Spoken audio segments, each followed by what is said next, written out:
Okay, good to see each one of you here tonight to continue our series on marriage oneness. And tonight we come to the topic of conflict resolution. How do we have oneness even when we at times have conflicts? And conflicts are just a part of marriage. That's, part of what we go through. We don't always see things eye to eye. Sometimes just because we're not feeling well or we've had a bad day, conflict arises. Sometimes conflict can be deep-seated and maybe a problem that we just kind of have ignored and pushed to the back rather than dealing with it properly. And so we need to figure out about how to resolve conflict. Now, what we're talking about in our series here is this oneness, and we're talking about oneness of soul. There's oneness physically, of course. There's oneness spiritually, and that's very important. But we're talking about in our mind, in our will, in our emotions, having a oneness with one another. Now, that oneness is not sameness. It doesn't mean that you think exactly the same thing and there's no differences. It doesn't mean that you don't have your own personal interest and things that you pursue. So we're not talking about being the same. We're talking about being compatible, being harmonious, that we come together even with our differences. We come together, and so we're talking about being soulmates. Communication is what we talked about in our last session, and we talked about a lot of things about how to have good communication habits. And I want to be sure to mention to you tonight that when we think about communication, communication has a couple of purposes. One is just to enjoy one another. Just simply to enjoy one another. And communication affords you that opportunity. Just to say, how was your day? How was your day? Hey, a funny thing happened, and we enjoy that funny thing together. And so communication is not always about informing you necessarily. Sometimes it's just about enjoying one another and enjoying our relationship and sharing with one another in that way. But then communication is also about understanding.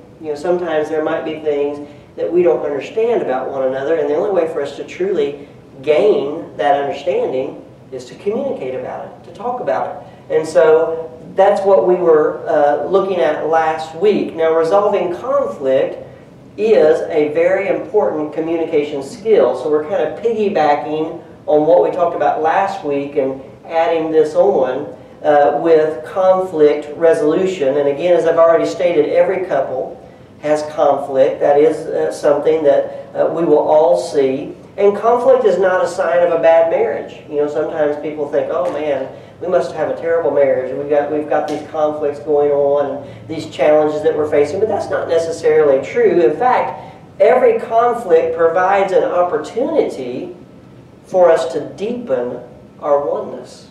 If we'll handle it properly, these conflicts can actually present us an opportunity to deepen our oneness instead of creating isolation. Now, conflict not dealt with well definitely creates isolation. There's a separation there, there's a pushing apart, but when we deal with conflicts properly, it actually enhances this oneness that we're talking about. So through conflict, we can have a clearer direction with one another, a deeper emotional connection. We talked about all those things in our first session.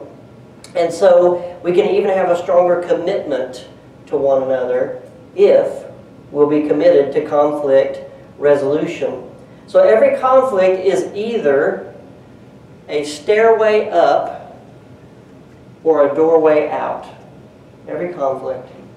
It's either a stairway up or a doorway out. So when we have these conflicts, if we handle them in a good fashion, it can elevate us. It can help us get to a higher plane. But if we don't handle them properly, then it's escapism is what begins to happen. An escape might be as close as the next room, as close as the garage. For some people, escape is the bar. There's different ways that can go. But we don't want to be looking for the doorway out. We want to be looking for the stairway up. How can we go to a better level here? So it's not really about trying to get rid of conflict in your marriage. Okay, that's our goal. We're just going to get rid of conflict. Well, good luck. I haven't met two sinners living together yet that would be able to do that.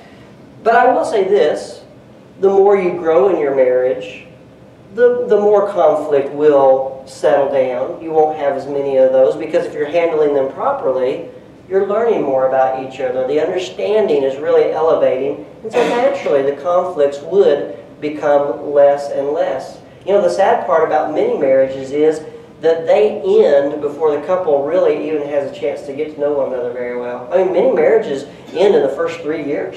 And so in 3 years of time, especially if you didn't have a lengthy courtship, and a lot of people don't, then you don't really even know each other.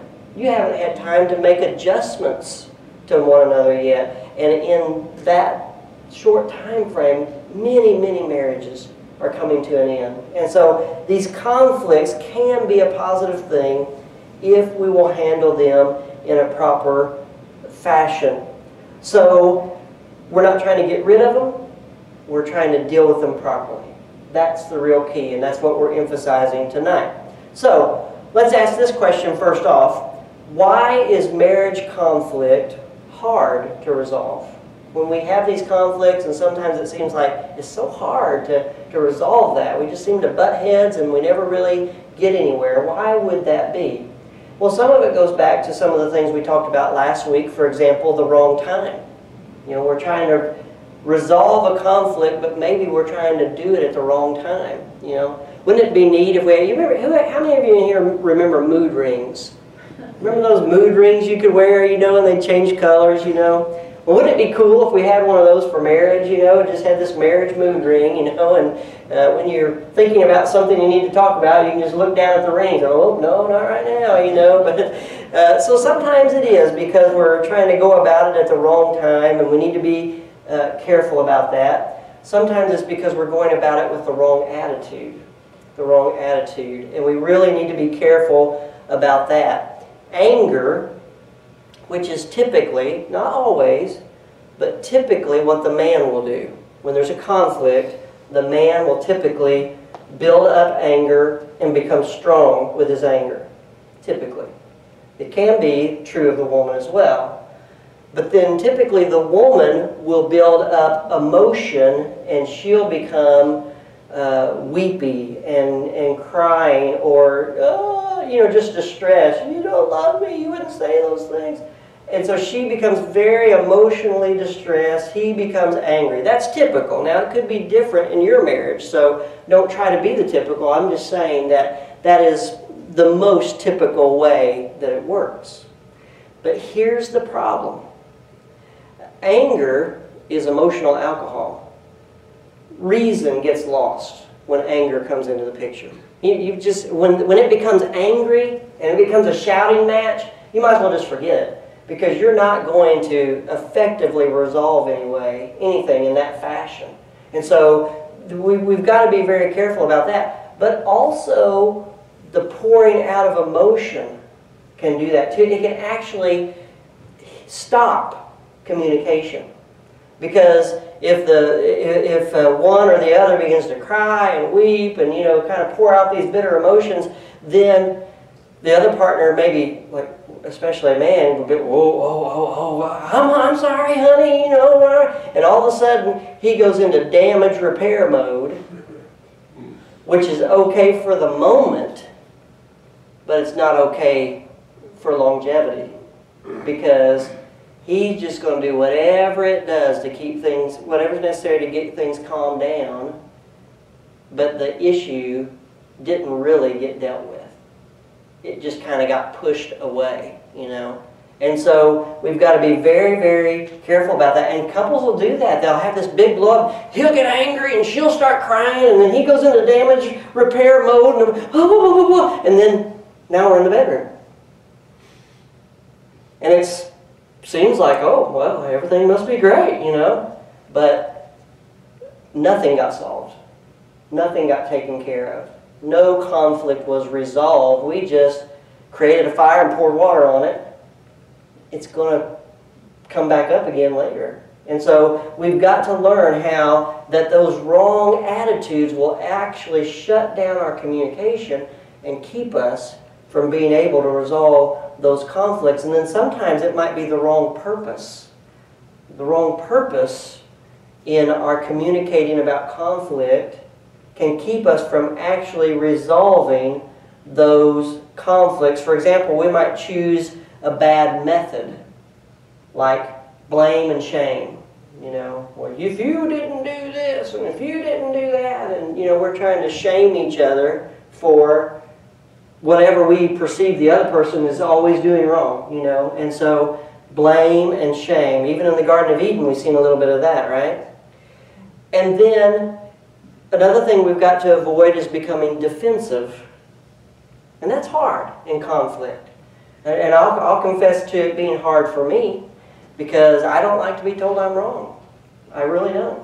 And it's easy, if I'm not careful, for me to get defensive when that happens, And if I had a quarter for every time I've sat in my office and been listening to couples and trying to help them with the struggle that they're going through, and for him just to blow up and say, it's always my fault, isn't it? And it just becomes real defensive with what she's trying to. It's funny how you guys react when I do those little things. Like, oh, okay, Brother Scott's been peeking in our windows, hasn't he? Yeah. But, I've seen it over and over and over again. And even in my office, right in front of me.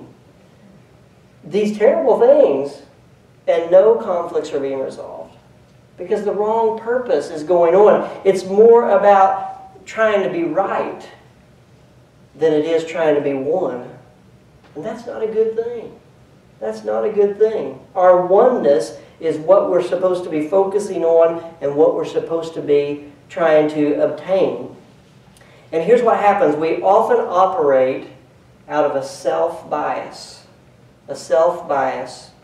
Consider these scriptures and we'll get a little bit deeper into what we're talking about. Jeremiah 17:9 says this, "The heart is deceitful above all things and desperately wicked. Who can know it?" Now think about that. That's not what the Hallmark Channel says. Just follow your heart. That's what the Hallmark Channel says. But God says that the heart is deceitful above all things and desperately wicked. Who can know it? Because emotions are really not a good basis for making decisions. Not a good basis at all. Because your emotions can be out of control. They can be in the wrong area.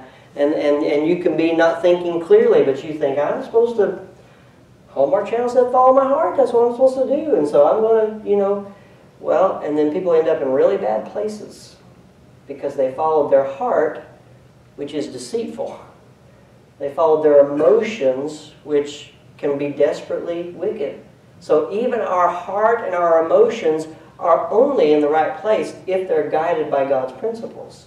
And so we've got to be surrendering those things. And then Matthew 7:3 says this, "And why do you behold the mote that is in your brother's eye, but consider not the beam that is in your own eye?" And this is where Jesus was telling that story about the mote and the beam. And, you've got a speck in your eye, but man, you're busy trying to get the mote out of somebody else's eye.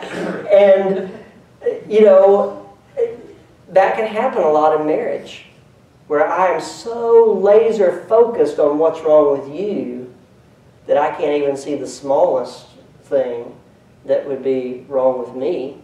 And so Missy and I went to seminary with two guys that were really funny, and they did a skit that was entitled Luke and Lena Logger.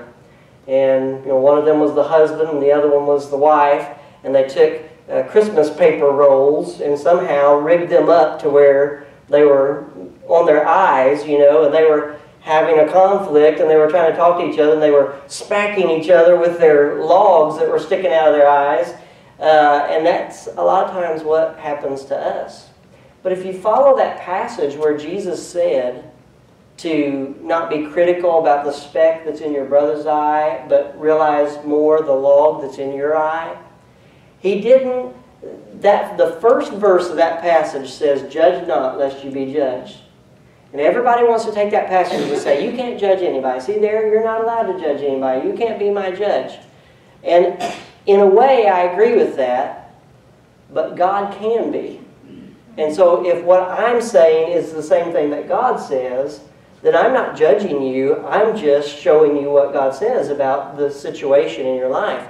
Because then you continue to follow that passage, and what the instruction was this: get the beam out of your eye so you can see clearly to get the speck out of your brother's eye. So, you know, I mean, to get the speck out of that guy's eye, you got to really, you know. So the conclusion isn't, so therefore you just don't judge anybody. You never say anything negative. You never try to challenge anybody. No, that's not the conclusion. The conclusion is, get yourself right so you're in the best position possible to help the other person get right.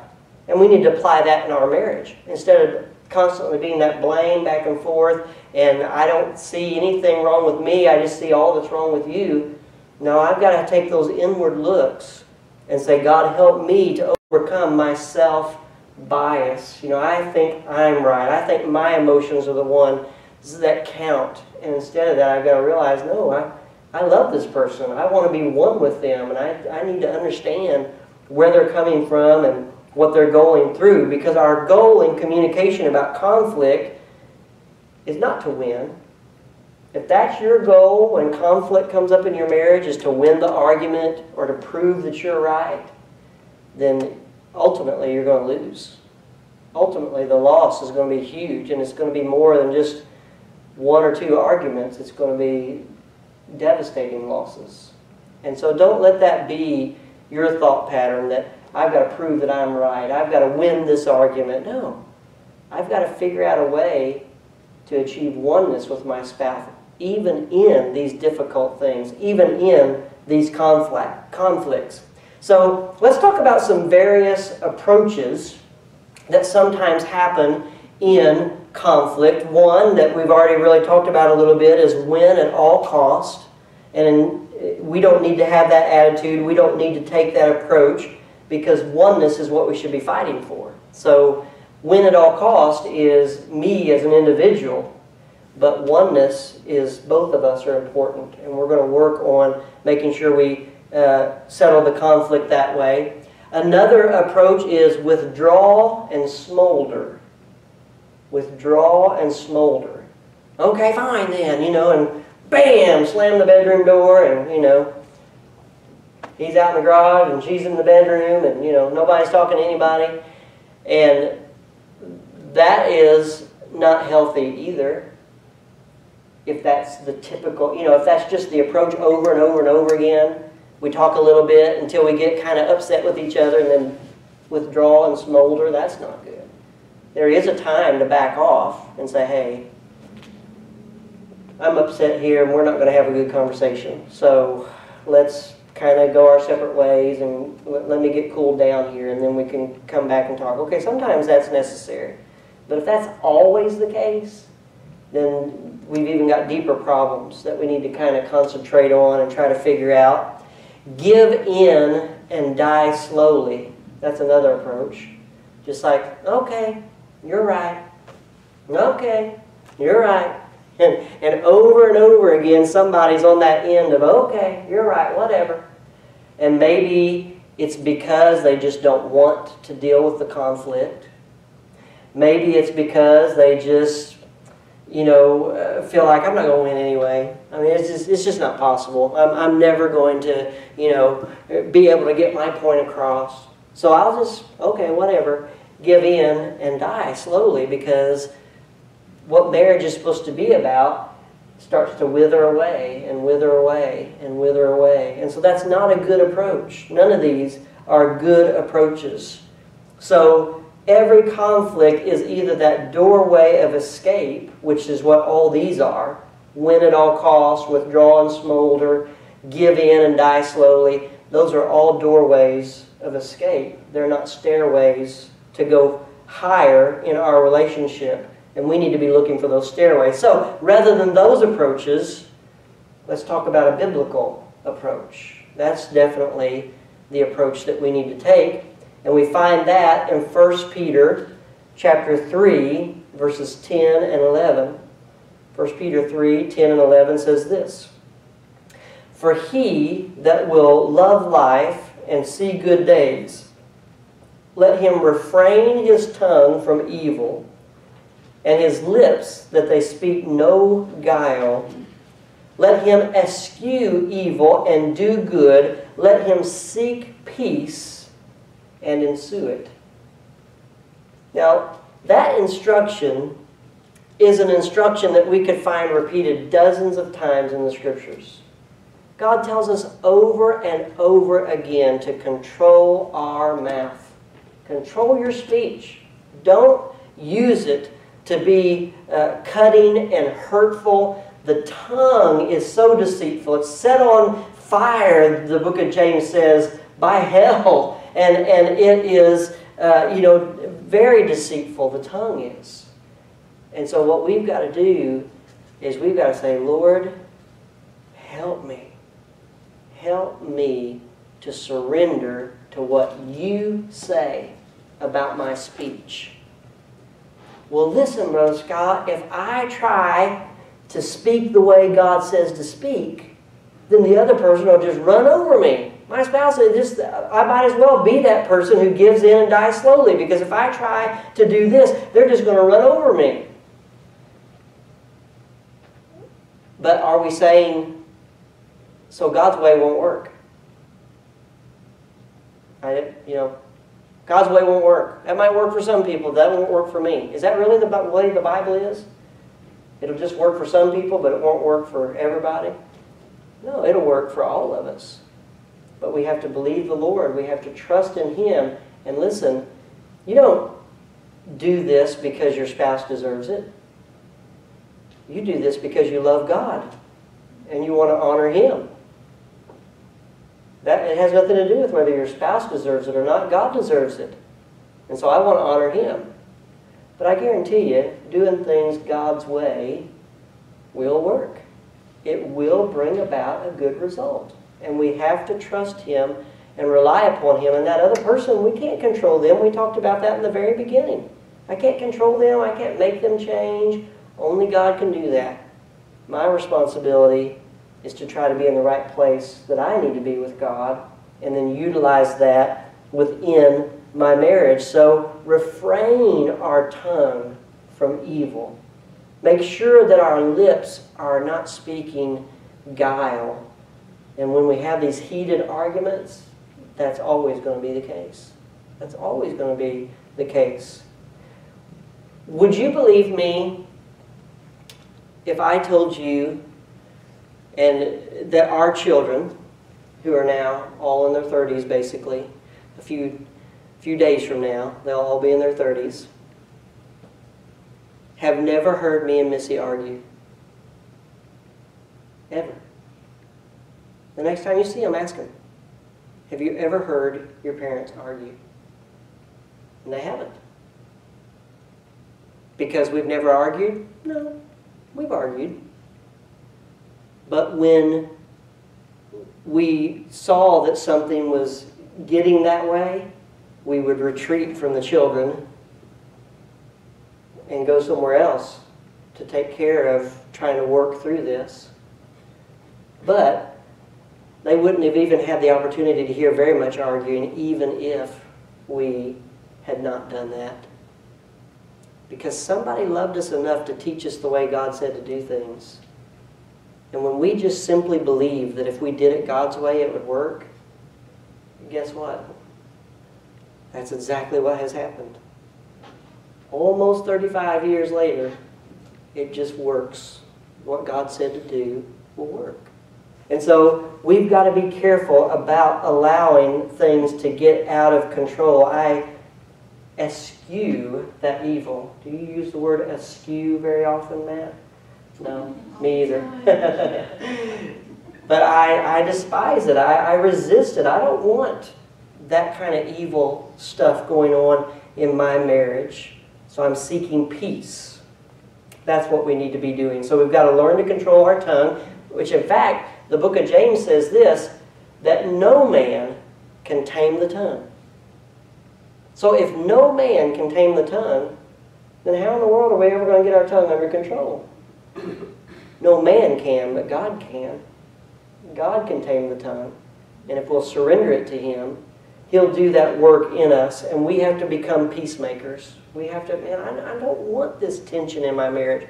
I want us to have peace. I want us to have that oneness that the Bible talks about.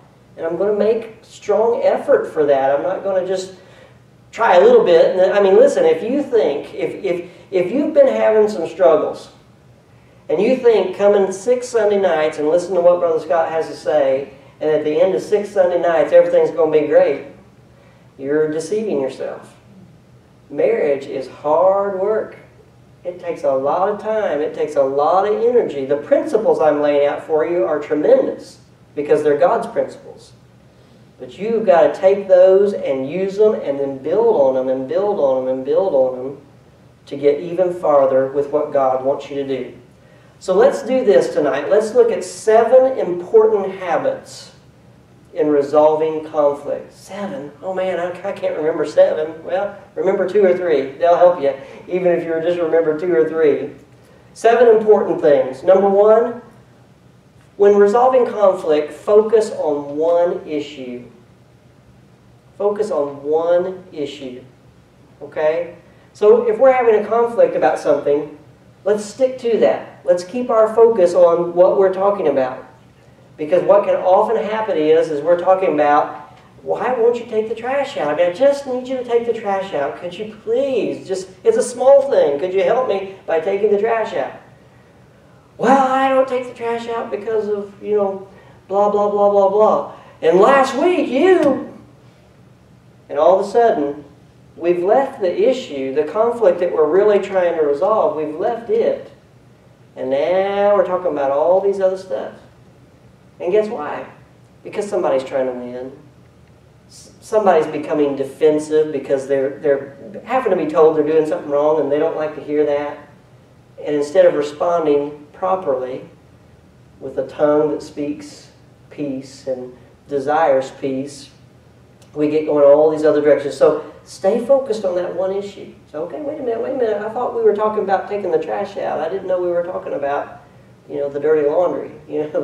Let's try to get one issue resolved. If you get one issue resolved, that'll give you some strength for the next issue that needs to be faced. Number 2, watch your anger level and also watch that, becoming emotional. Things make you angry. I have that problem. There are things that make me angry. And there are things that make people emotional, that make you cry, that make you upset, but we've got to say, Lord, but what I need here is not what comes to me naturally. I need you to work through me supernaturally so that my marriage can have the conflict resolution that it needs. Concerning anger, the Bible says in Proverbs 15:18, a wrathful man stirs up strife, but he that is slow to anger appeases strife. So you get all juiced up and angry, strife is what comes of that. But if you can keep that under control, then you can appease strife. Ephesians 4:26, be angry and sin not. Let not the sun go down upon your wrath. So it's possible to be angry. Anger is just an emotion, that's all it is. Like any other emotion. It's possible to be angry and not sin. Not let it get to that heated point where I'm hurting someone with my words or my actions or whatever it may be. I'm angry, yes. But I'm going to ventilate it in a godly manner to allow God to have the glory here and for us to have the best possible outcome. Let not the sun go down upon your wrath. A lot of people teach that means that you can never go to bed angry. You've got to, whatever it takes, you got to work it out. And maybe you should. Maybe that is the right thing to do. But just realize that at 3 or 4 o'clock in the morning, it might not be the best time. You know, I mean, if it hadn't got solved by then, it might not be the best time. And so I think that be angry and sin not, let not the sun go down upon your wrath can also be, we both admit there's a problem here and we have to work through it. So let's get some rest, and tomorrow, when you get home from work, we'll sit down and talk about this. You know, so it's not always just totally work this out before you go to sleep. Sometimes it's just be sure you understand there's an issue and have a plan to work that out. So then the third thing is this: practice give and take communication. Give and take communication. I am absolutely a talker. And when it comes to communication, I can monopolize it. You know, I can just be the blah, blah, blah, blah, blah, blah, blah, and, you know, I've got 100 reasons why, you know, and I can just totally hijack the idea of conversation. And it's more lecturing than it is conversation. But that's not what we need. We need conversation.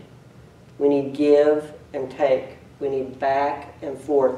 So at some points, what might need to happen is that you might need to train yourself to stop. If you're the person like me that really is the talker and can just kind of totally overtake this conversation, you may have to train yourself to stop what you're saying and say to the other person, so what do you think?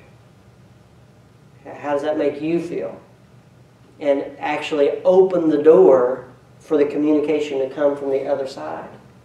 And again, a lot of the times the reason that the tempers flare and things get elevated is because it's that spirit of, I'm going to win here, I'm going to prove that I'm right, and that just explodes into a bad situation. So look for true understanding. What the other person is saying, don't look for the best argument against that. Look for true understanding.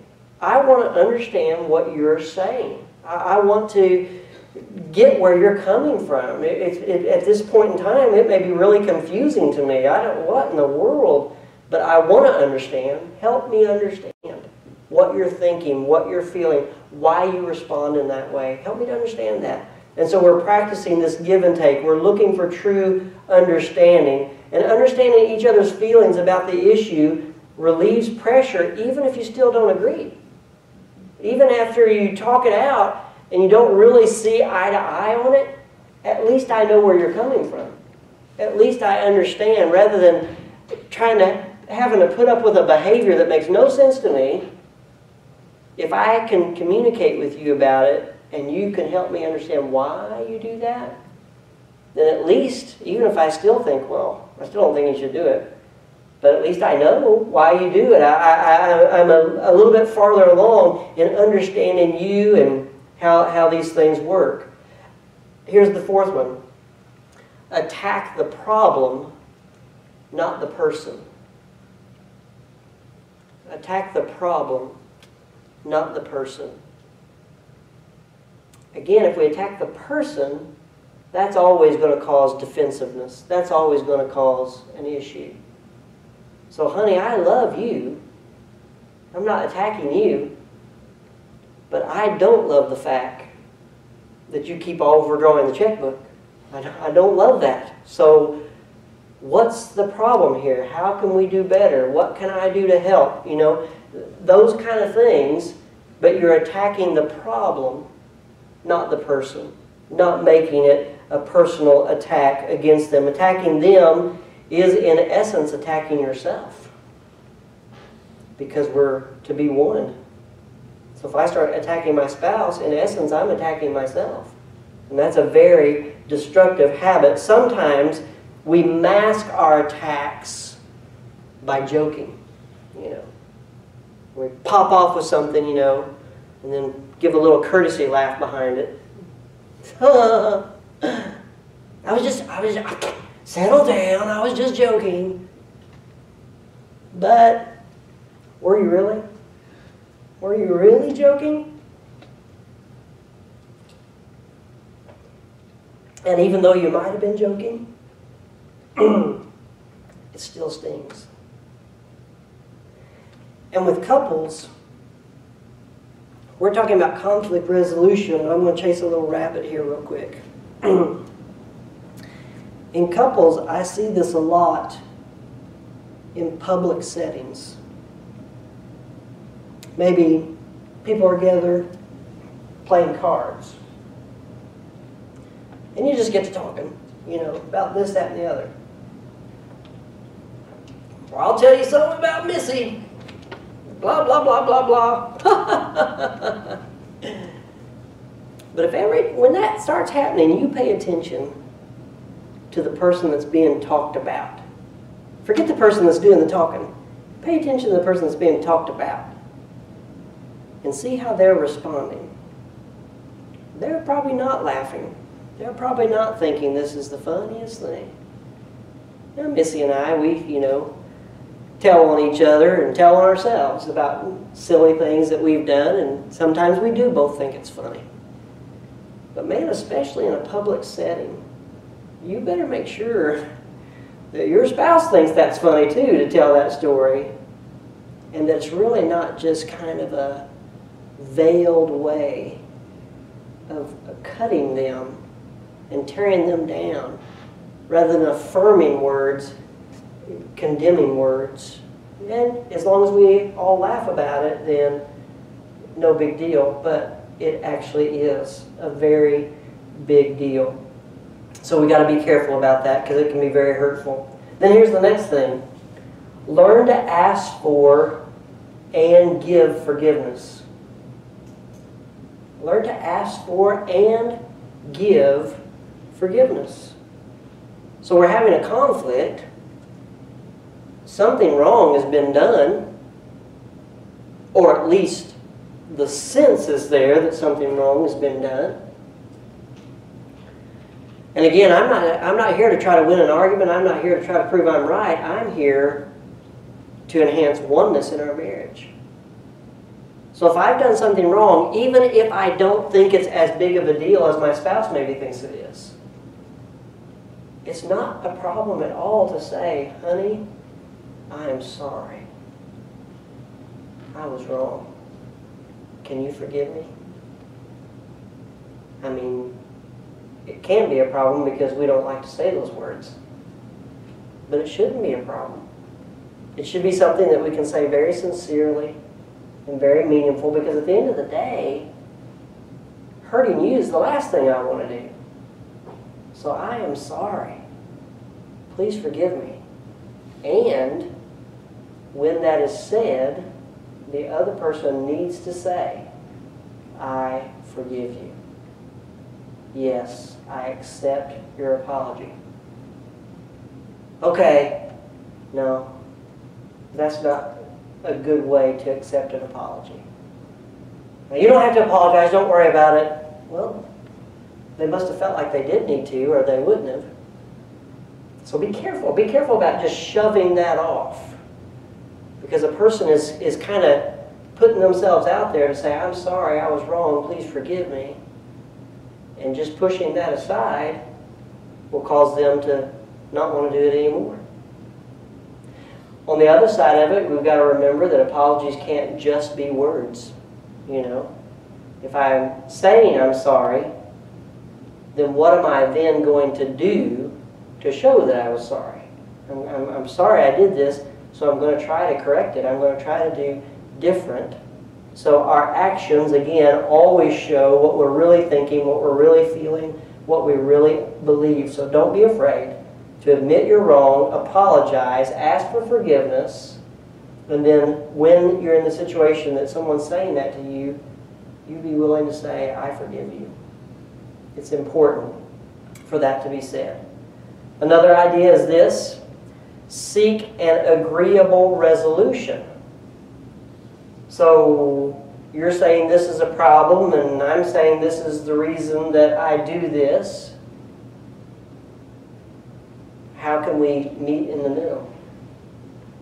How can we achieve oneness? And I would think on anything except something that would cause us to disobey God, that for our spouse, we should be willing to give. You know, it's not like, dug my heels in, I'm not moving. It shouldn't be that way. We should be willing to meet in the middle. And again, the one exception to that would be you're telling me to do something God says is wrong. And so I can't agree to that. And then here's the final thing. Always keep your eyes on the prize. And that's oneness. That is the prize.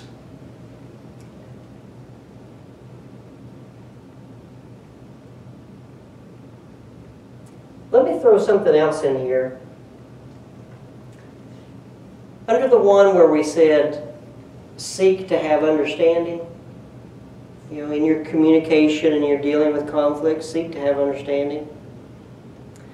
Sometimes when your spouse says something to you, here's a danger. You heard what was said, and you think this is what was meant. Okay? I heard you. I think this is what you meant. So I then respond to that. But a problem can be is that what I thought you meant is really not what you meant. And so if we're really slowing down here and trying to communicate and trying to work through a conflict, then sometimes what I need to do is I need to say, okay, this is what I heard you say. Am I understanding properly? Is this what you mean? Because if I try to hear what you say, just take what I think you meant, and then respond, then I could be totally barking up the wrong tree and wasting my time in my next response because I didn't really even understand exactly what you meant. And sometimes I've slowed down and said to Missy, okay, this is what I heard you say. Do you mean, and I'll kind of like rephrase in my own words what I think she was saying. And sometimes she has said, no, that is not what I said. That's not what I meant at all. You know? And I'm glad I asked the question. Because if I hadn't, I would have just went on what I thought she meant, and I would have been totally in the wrong arena altogether. So then, okay, I'm sorry. Help me understand. What were you saying then? And then that way I can respond in a knowledgeable way rather than an assumption type of way. So working through these conflicts, this is something, none of this comes naturally. None of it. Nobody's just naturally good at this. It has to be God at work in our life. If you go into Galatians chapter 5 and you study the fruits of the Spirit, you're going to see that all of those, every single one of them, is needed for proper conflict resolution. He lists 9 things there, and we need every single one of those at work in me in order to help me resolve conflict with my spouse. Why? Because being effective at this is not a human thing. It's not a natural thing. It's a supernatural thing. It's a work of God in us, and we're both surrendering to that. And when we do, He can bring oneness in our marriage if we'll surrender to Him. Father, we come before you and thank you for this time that we've had together tonight. Lord, I pray that when it comes to conflict, that we would realize that's going to happen. That's going to come. We're not really just trying to rid our marriage of any conflict, but we're trying to deal with it appropriately when the time comes. Oh God, help us to avoid anger. Help us to avoid extreme emotions. But Lord, to be calm, to seek peace, to control our tongues, and to communicate with one another, to come to good, solid resolutions to our conflicts that will enhance this oneness. We're not looking for a doorway out. We're looking for a stairway up to get to a better place with one another. And we pray and ask you for your help. In Jesus' name, Amen.